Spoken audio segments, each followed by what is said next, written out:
শয়তান যে ছাড়া পেয়েছে বোঝাই যাচ্ছে। এই ঈদের দিনে জুয়ার আসর বস, মদের আসর বস। তো এই যে খুশি যারা পালন করছে, এরা কিসের খুশি পালন করছে? এদের সাথে কি রমাদানের কোনো সম্পর্ক আছে? তারাই দেখা যাবে ঈদের দিন কে কত দামি স্যুট পরতে পারলো, পাঞ্জাবি পরতে পারলো, কার বাসায় কত আয়োজন হচ্ছে, কার বাসায় পোলাও কোরমা রোস্ট হবে, কে কত বেশি সুরাং করতে পারে, সেলফি দিতে পারে, পরিবার কিনে কে কত বেপরদায় ঘুরতে পারে। এদেরকেই দেখা যায় রমাদানের ঈদের দিন, রমাদানের পরে ঈদের দিন ছেলে মেয়েকে নিয়ে রিক্সায় রিক্সায় বেলাল্লা পড়ার মতো ঘুরবে, ডেট করবে, জিনা করবে।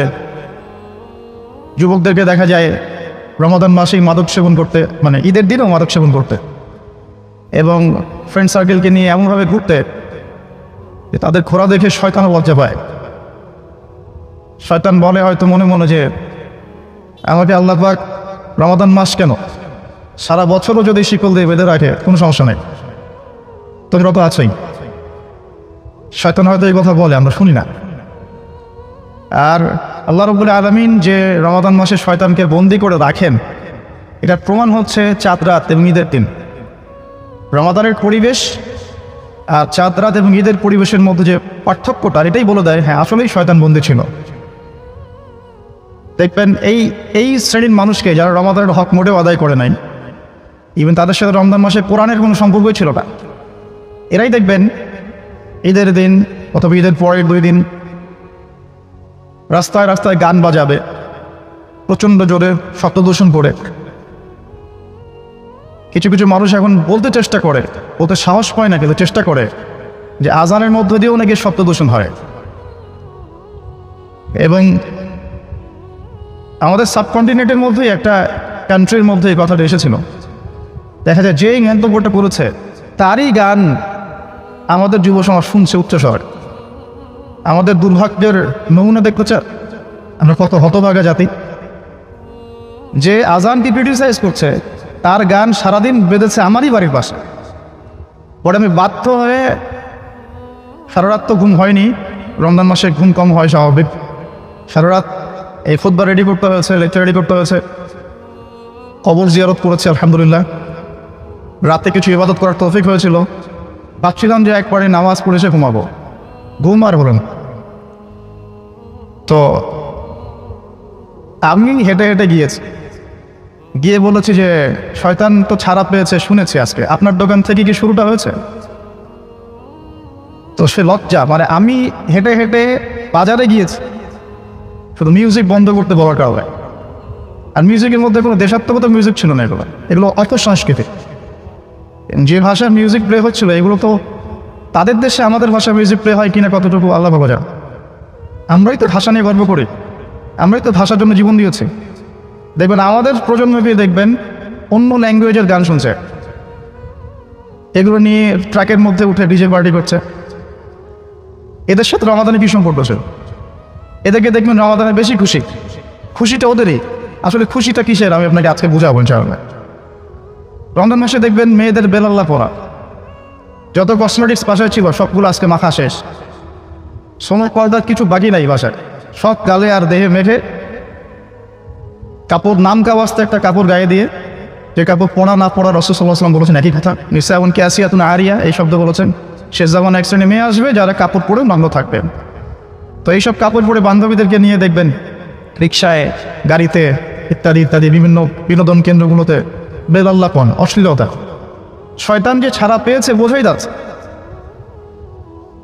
দেখবেন এই ঈদের দিনে জুয়ার আসর বস, মদের আসর বস। তো এই যে খুশি যারা পালন করছে, এরা কিসের খুশি পালন করছে? এদের সাথে কি রমাদানের কোনো সম্পর্ক আছে? এদের সাথে কি ইসলামের কোনো সম্পর্ক আছে?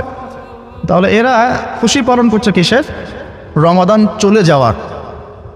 রমাদান যে চলে গেছে, শয়তান হাঁপ ছেড়ে বাঁচলো, যাক ভালো হয়েছিল আমরা চলে গেছে, এতদিন শিকলে বাধা ছিলাম, আজকে রিলিজ পেয়েছি। এই রিলিজের খুশিতে এরা এই শ্রেণীর মানুষকে বিভ্রান্ত করে এদের দ্বারা ঈদের খুশি পালন করায়।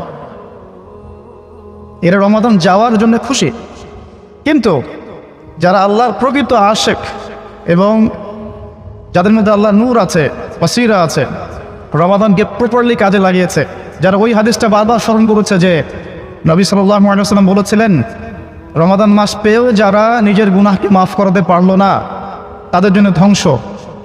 আল্লাহ পাকের প্রকৃত আশিক যারা, আল্লাহর মারিফত যারা বুঝতে পেরেছে, তারা রমাদান আসার সাথে সাথে খুশি হয়েছে, চলে যাওয়ার দিন কান্নাকাটি করেছে। যেদিন চাঁদ রাত বলে যে কথাটা আমরা বলি, ঈদের আগের রাত, এই দিন দেখবেন আল্লাহর প্রকৃত আশিক যারা, আল্লাহ পাকের মাকবুল বান্দা যারা, যাদের কলব জীবিত, মৃত অন্তর নয় এদের মতো, তারা দেখবেন নীরবে নিভৃতে ইবাদত করেছে, আল্লাহর কাছে হাত তুলে কান্নাকাটি করেছে যে রমজান মাস চলে গেল, আমি কতটুকু নিজের গুনাহ মাফ করাতে পারলাম কিনা। দুটো এক্সাম্পল দিচ্ছি। ওমর ইবনুল খাত্তাব রাদিয়াল্লাহু তাআলা আনহু, তিনি এই শাওয়ালের চাঁদ ওঠার সাথে সাথেই বাচ্চাদের মতো কান্নাকাটি করতেন। সাহাবীরা জিজ্ঞাসা করতেন যে আপনি তো জান্নাতের সুসংবাদপ্রাপ্ত সাহাবী, আপনি কেন কান্নাকাটি করছেন এভাবে? ওমর রাদিয়াল্লাহু আনহু বলতেন যে নবী সাল্লাল্লাহু আলাইহি ওয়াসাল্লাম এই হাদিসটা, যে ব্যক্তি রমাদান মাস পেয়েছে কিন্তু রমাদান মাস পেয়েও নিজের গুনাহ মাফ করাতে পারলো না, তার জন্য ধ্বংস। তিনি বলতেন, আমি তো জানি না যে আমার গুনাহ আল্লাহ মাফ করেছেন কিনা। এভাবে কথা বলতেন ওমর রাদিয়াল্লাহু আনহু। ঈদ উল ফিতরে আমরা অনেক খুশি উদযাপন করেছি, যে খুশিগুলো ছিল এক বিশেষ শ্রেণীর মানুষের জন্য। কাদের জন্য ঈদের খুশি ছিল? যারা মাহে রমাদানে 30টা সওম রেখেছে, সওম বা রোজার হক আদায় করেছিল, যারা রমাদান মাসে তাহাজ্জুদ পড়েছে, তারাওয়াহ পড়েছে, দোয়া করেছে, জিকির আজগার করেছে, আল্লাহর কাছে অনুনয় বিনয় করে কান্নাকাটি করে নিজের গুনাহ মাফ করানোর চেষ্টা করেছে, সাধ্যমতো দান সাদাকা করেছে, ইফতার করিয়েছে, মানুষকে খাইয়েছে, যাকাত দিয়েছে। এক কথায় যারা আত্মশুদ্ধি অর্জন করতে পেরেছে, রমাদান মাসকে কাজে লাগিয়ে যারা নিজেদের গুনাহগুলো মাফ করাতে পেরেছে, তাদের জন্য ছিল ঈদের খুশি। কিন্তু বাস্তবতা ভিন্ন। বাস্তবতা হচ্ছে এমন, ঈদের খুশি পালন করতে দেখা যায় ওই শ্রেণীর মানুষই বেশি যাদের সাথে রমাদানে কোনো সম্পর্ক ছিল না, যাদের সাথে না সওমের সম্পর্ক ছিল, না জামাতে নামাজের, না তাহাজ্জুদের, না তারাবির। প্রচুর মানুষ রমাদান মাসে শিরক করেছে, রমাদান মাসেই বেদাত করেছে, হারাম খেয়েছে, জুয়া খেলেছে। মাহে রমাদানেই ইভেন লাইলাতুল কদরেও বহু মানুষ জিনা করেছে, মদ খেয়েছে,